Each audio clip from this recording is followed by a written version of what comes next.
Hello everyone and welcome back to another video. In today's video I'm going to show you how to fix articles showing without images in Feedly. So if the articles show just like with zero images in this app, it's usually due to how the website provides its RSS feed. It's not always a bug. So to fix the issue, you'll need at first to switch to full article view, and that's very important. So some feeds only send a text summarized. So to fix the issue, you'll need to open an article. So let's say we'll go with the content ID, the first article right here.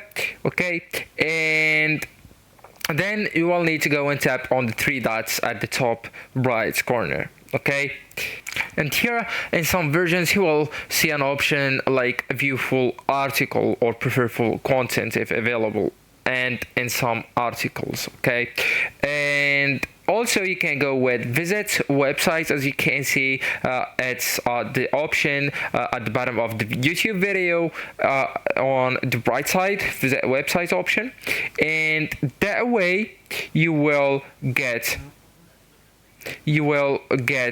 forwarded into the original page with the images or the videos. Okay, if it didn't work, or if it doesn't work, you will need just to try another feed from the same site. Okay, so some sites have multiple feeds. You can go with a different one, so test different versions of the feed URL. So actually guys, that's it. This is the end of the video. Thank you so much for watching, and goodbye.